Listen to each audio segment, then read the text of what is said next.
Okay, so everybody, right now, we are joined by someone you have heard us talk about many, many times on the show. She has joined us more than a few times for some of our special events, including for the DIS 20th anniversary last year. She is Tony Award nominee and Disney legend Jodi Benson. How are you, Jodi?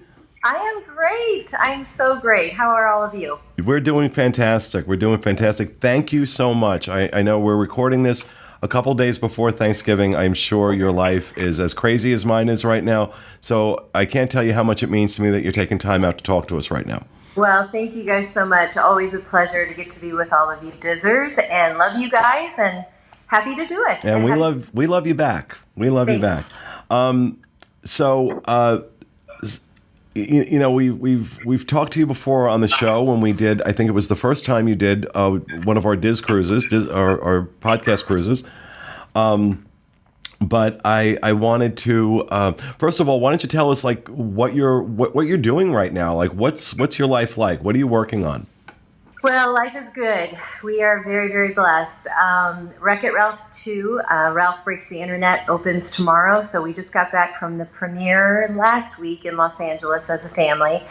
That was really, really special. And then I've been traveling around doing Comic-Con conventions, which I'm new to that experience. And it is so much fun. I think I did 5 this year in 2018. And met anywhere from 60,000 to 125,000 people over the course of each of the weekends. And I have to say, it's really special to be able to come face to face with the fans that love Ariel, they love the character and support the movie. And I love getting to hear each and every story of the people that come up, and they're so patient. They wait in these lines for 3 and 4 hours, which I, of course, would never do. And I'm just so amazed at their patience and their kindness. And they dress up in costumes. The whole family will come in a costume together. And it's been really a neat experience to do like a hands-on, really connecting with our audiences around the world. I will have people that will fly in from Japan. They'll fly in from Europe. And when they have been waiting in line, and they come to the table, of course, I ask them, where are you from? What do you do? And I'll say, well, that's neat. So you decided to take a vacation. And they'll be like, no, we just flew here to meet you. Wow. And I'm so blown away by that. I don't really even know how to respond, except to just be so thankful and grateful that this movie and this character have touched so many people's lives over the last, 29 years. So we're excited. Ariel just had her birthday this week, and we're getting ready for the big 30th anniversary with some special things having to do with those bonus features, and that'll be really fun. Well, you talk about your appearances at the conventions, and one moment went viral recently where a couple got engaged right in front of you, and you had no idea. Oh gosh, no! And the look on your face was absolutely priceless. I had no idea. I guess he had been planning this for quite some time and had a couple of his friends there filming. But I was so shocked. I started crying, and I just couldn't believe that I was going to be part of this really special event for them. Very touched. They came up the next couple days afterwards, and we got to spend a little bit more time together. I really appreciated them, letting me get to be part of this experience. I got to be part of their world in a really special, unique way. No pun intended.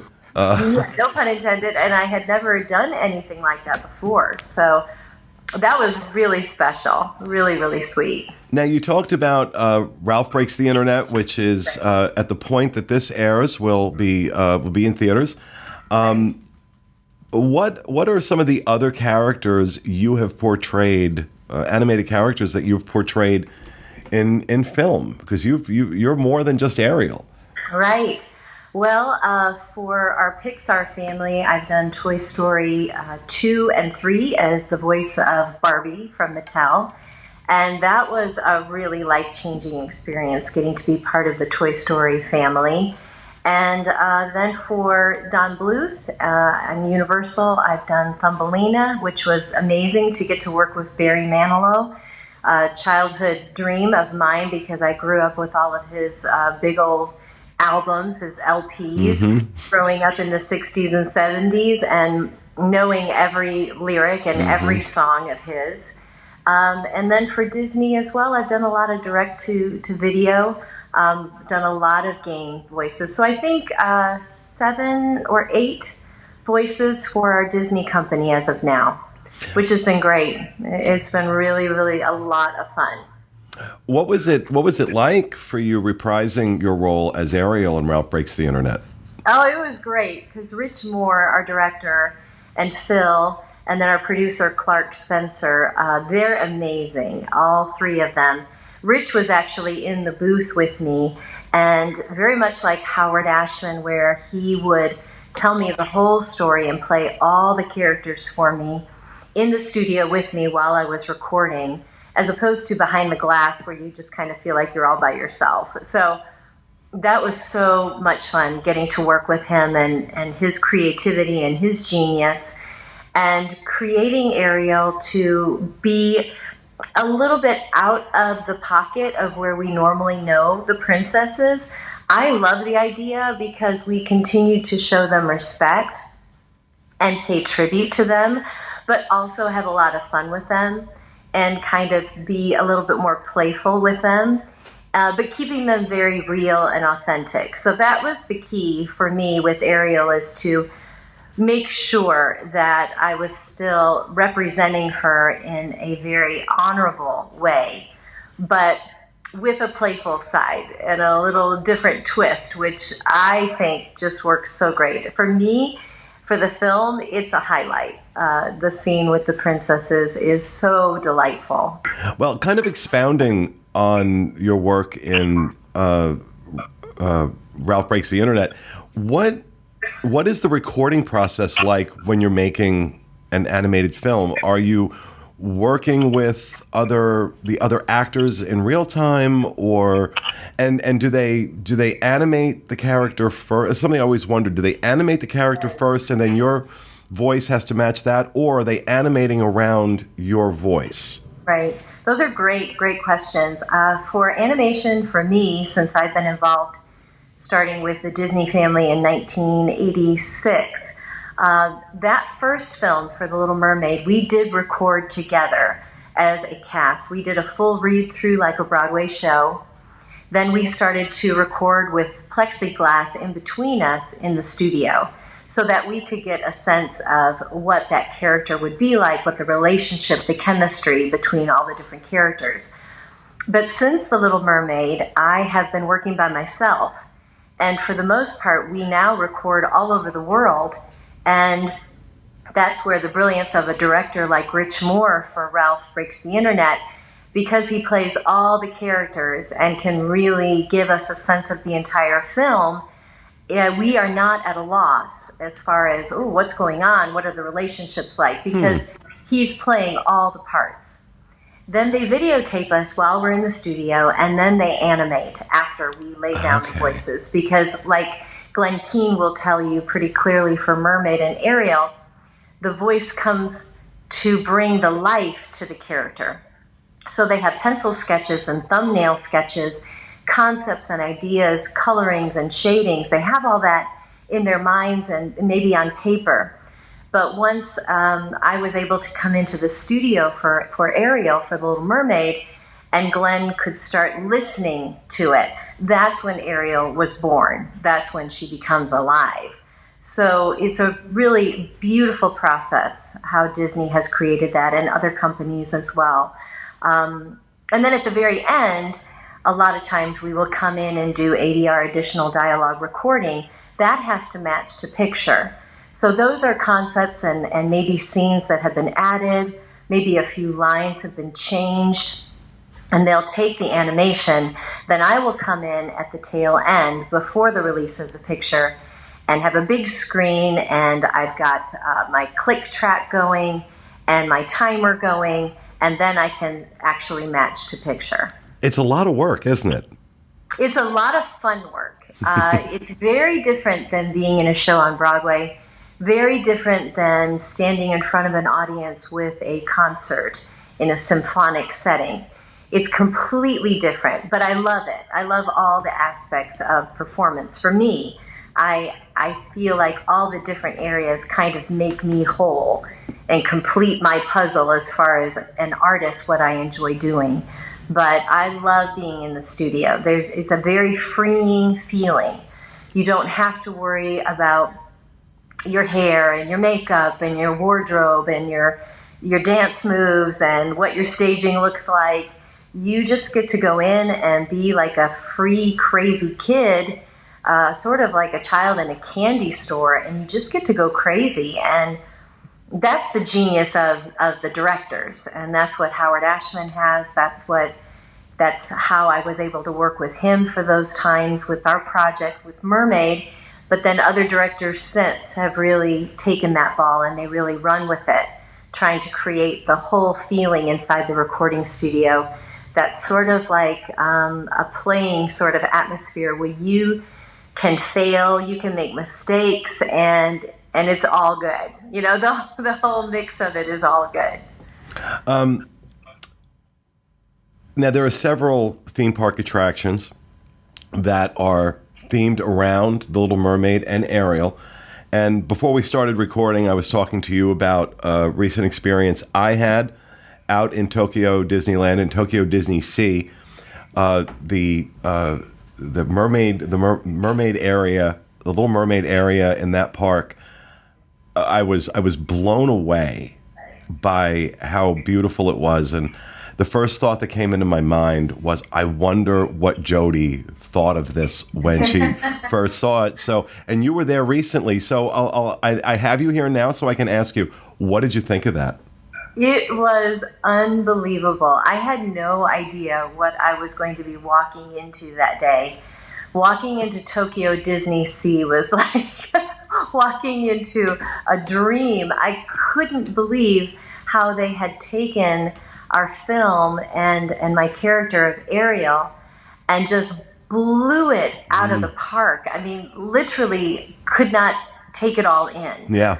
And I just kind of walked around with my head up and just looking at everything. And I'm sure I looked ridiculous, kind of walking in circles. But everywhere I turned, it was like, oh, that's another experience. And oh, how they took the film and took it to that next level. And the grotto, and I did all the things that had crawling around for the kids to do and touched everything and made it all work. And I just took a million pictures, of course. Mm-hmm.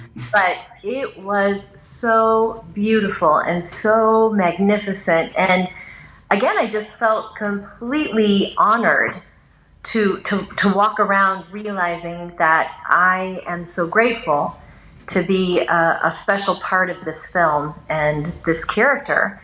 And I think I was overwhelmed, definitely overwhelmed, that the entire park is dedicated to our film. But absolutely beautiful. Loved every experience. We had a beautiful day, too. It was a glorious day, and I was so thankful. So we were there from opening until closing. I think we barely got to the other park just because I didn't want to miss a thing at Tokyo DisneySea because it is so unique. It is amazing out there, and I know that when I walked in, well, it's just the entire time I was walking around that park, my jaw was open like, you can't be serious. Then when I walked into that, because I didn't know what it was, so I was just kind of exploring, and I walked in, and as soon as you like make that turn and you start like you're kind of up above and you can look down and you can see that whole area, I was like, you can't be serious. Oh my Lord, this is incredible. It's pretty incredible. So, it really is. Tyler and Katrina, you have some questions for Jodi? Sure. You did mention, I'm sorry, my iPad just turned off. You just mentioned Howard Ashman earlier, and I was wondering actually if you were doing a lot of stage productions before you ended up doing a lot of voice work. Was there any goal to ever do voice work, or was that something that just kind of fell upon you, or it was? No, it wasn't part of the plan. My childhood dream was 8 shows a week on Broadway, and that was it for me. I didn't know anything else but that. And when Smile closed very suddenly and very sadly, it was Howard Ashman that had already started his relationship with the Disney family and started his work on The Little Mermaid, that he was so kind and generous to invite all the girls in the cast to audition.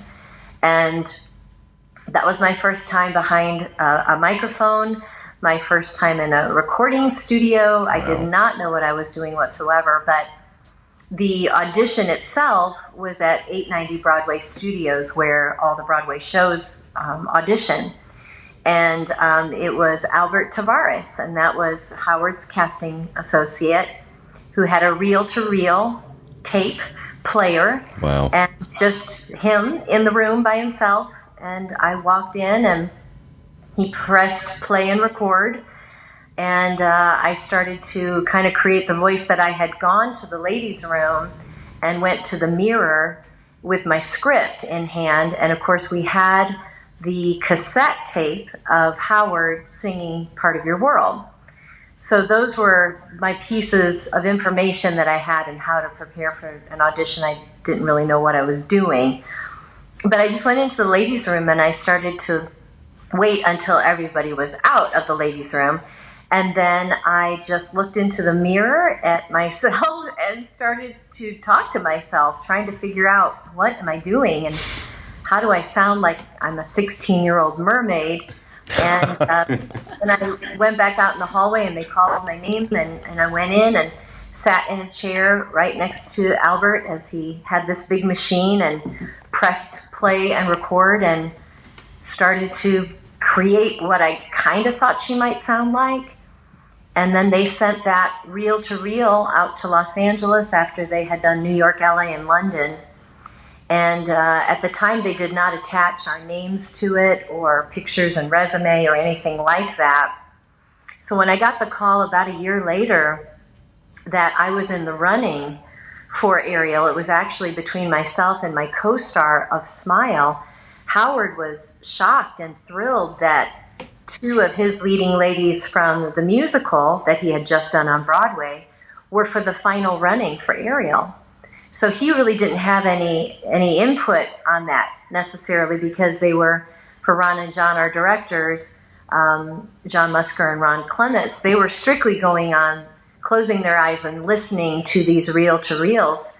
And they didn't know what they wanted until they heard it, and then they heard it, and then they wanted it. That's kind of how they came up with the plan of how they selected my tape.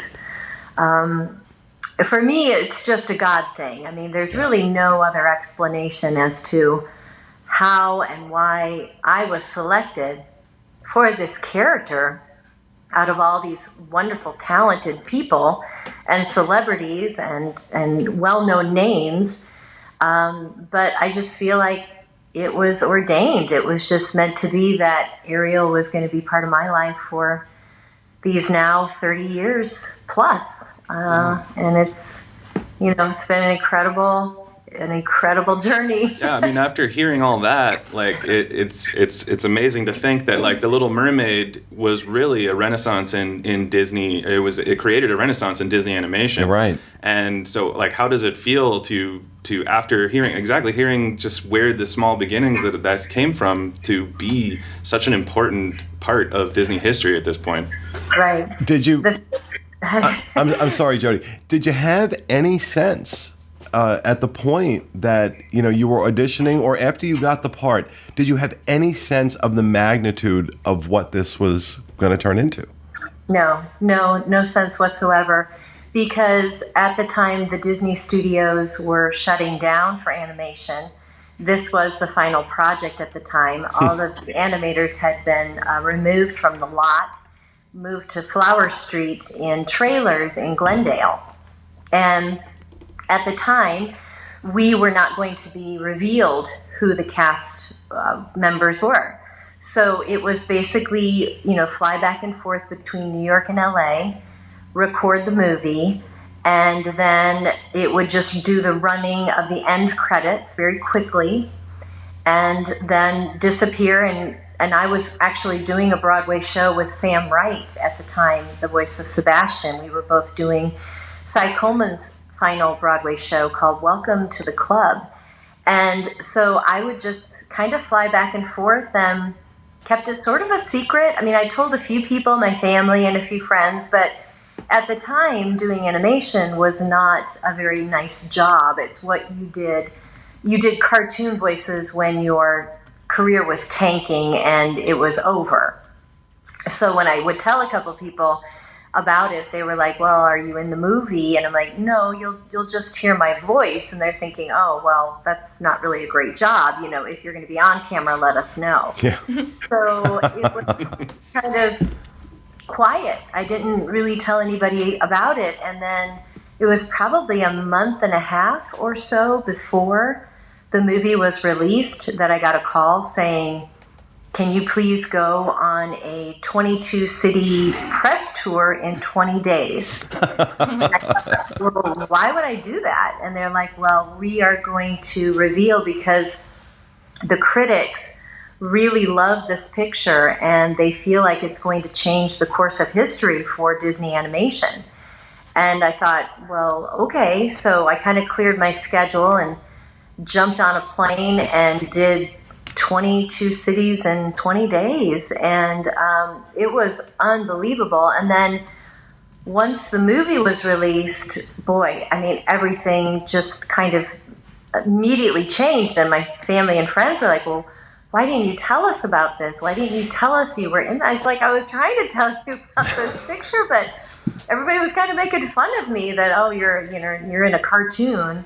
So I just stopped talking about it. And I think what made it so sweet was that it was nothing but a huge surprise and a wonderful gift that I was not prepared for, was not expecting, and just dropped in my lap and would change the course of my life forever with that picture, with this amazing film. So it makes it even sweeter when there's no expectation and everything was a wonderful surprise on top of doing the work. And for those, those people who maybe laughed at you, you can walk around now and just with that Disney Legend pin on.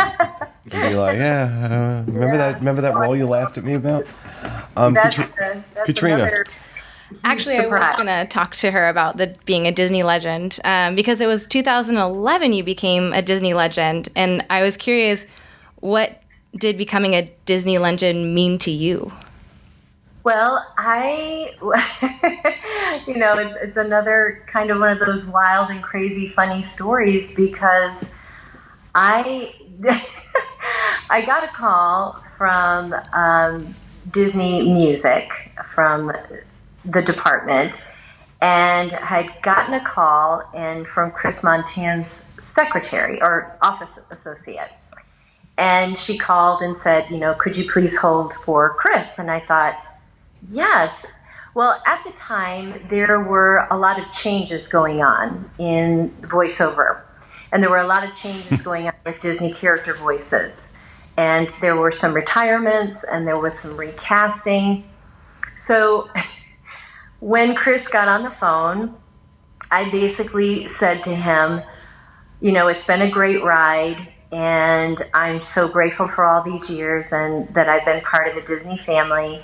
And so I was ready to hear what I thought the phone call was, which was, thank you so much for all your years of service, but we are going to refresh Ariel and recast, which was going on in the company. So he said, I was calling to find out, and of course I'm getting ready to say thank you so much, and yes, I'm so grateful, and was assuming that I was being let go.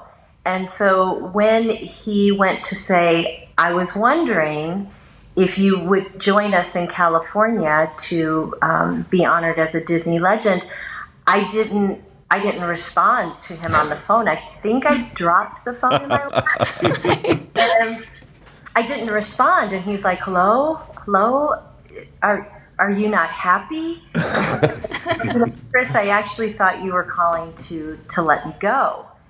And I think the next comment out of my mouth was, I thought that you had to pass away, to get this award. Like, I thought you had to be a lot older, or I thought you had to be with the company for 50 years, or I thought you had to pass away. So I just was so dumbfounded by the whole conversation. I made a fool of myself, which I normally do, and laughed at myself and he was just kind of like, what is going on? You're like, are you going to take this award or not? Are you happy? I was just so shocked, so completely shocked that I was going to be part of the Disney Legend family. I couldn't even really take it all in. So that was my phone call with Chris. Is there a role or an opportunity within Disney or outside of Disney that you would love to get your hands on? That's really interesting. It's a curveball. I apologize. No. It's really, I don't have a bucket list per se in my life, because I feel so incredibly blessed that I've done the projects that I have done and have been a part of, and to get to be part of the Disney family is just so magical that I haven't really thought about what other types of things, except the fact that anytime they call, the answer is yes, absolutely, in any form and fashion. I think revoicing the Lady and the Tramp for Lady to honor Barbara Luddy was a real privilege to get to be part of that direct-to-DVD, second project. I think any time that you can pay tribute to previous voices is pretty special. But there's not one particular role that comes to my mind, except anything that Disney and Pixar are a part of. I would love to be joined at the hip with them. Would you? I would just love to do anything. And again, it's all just added blessings upon blessings, because I feel like I've had a very, very full career and fulfilling career, and just so grateful. Well, you had mentioned earlier that, as a little girl, your dream was 8 shows a week on Broadway. Right. Would you ever go back to that? Yes, it's interesting. I just recently talked to a theatrical agent, an old friend of mine that I've known for long before I started with Disney, through a friend, and just chatted with him over the phone, because once Delaney graduates and makes her next step, whether it's college or the working world as far as in the entertainment industry, whatever that calling is for her after graduation, both Ray and I have talked about, what does that look like for us? And we love working with kids, love it. And I would continue to do symphony concerts and voiceover work, and continue to do Comic-Con conventions, because I love getting to meet the people and meet the fans. But I think 8 shows a week for a limited run would be really interesting. I don't know at this season of my life if I would necessarily want to dive in and create a role and be part of a show long term. I guess it would depend on the project and what that would look like and who would be part of that. But I definitely will participate in the theater world again in some way, whether it's a summer position or a 6-week or an 8-week. I would love to delve back into that. I think now that with our kids growing up and establishing their own life, I've been homeschooling for many years, and full-time, with both of the kids, and have not wanted to sacrifice that. And I'm glad I have had the opportunity to be with our kids full time. Very thankful for that. So I think it'll be fun to see what the next season of life holds once we're empty nesters, per se.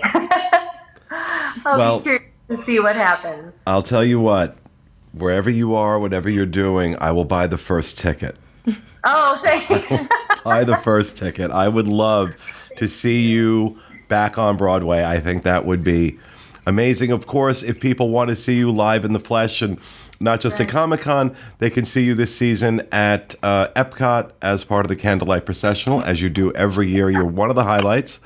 I love that. It's one of my favorite things to be a part of. Isn't it beautiful? Really look forward to it each year, and so thankful that they invite me back. This might be my 12th year, I think, and it's one of the most special events for me to be a part of with the Disney family. Well, it's one way people can come and see you, and of course, being that you are Ariel, you are the Little Mermaid. We can always visit you on our Apple TVs. That's really true. I was going to say our DVD players, but I think that's passé now, isn't it? That's right. That's right. Those are kind of out of date, aren't they? Yeah, I don't remember the last time I played a DVD. Nope. Right. But Jodi, thank you so much for doing this. Thank you so much for helping us during this marathon show that we're doing today to raise money for Give Kids the World. And thank you for your work with Give Kids the World. You've been very generous with your time with that organization, as you are in everything you seem to you go into.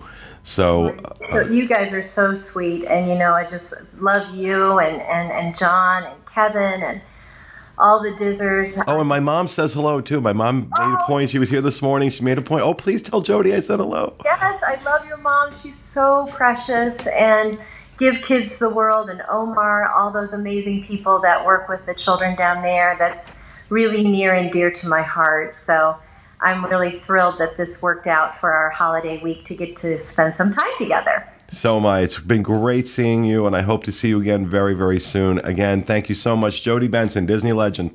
Thank you so much. Take care. God bless everybody. Bye-bye. You too.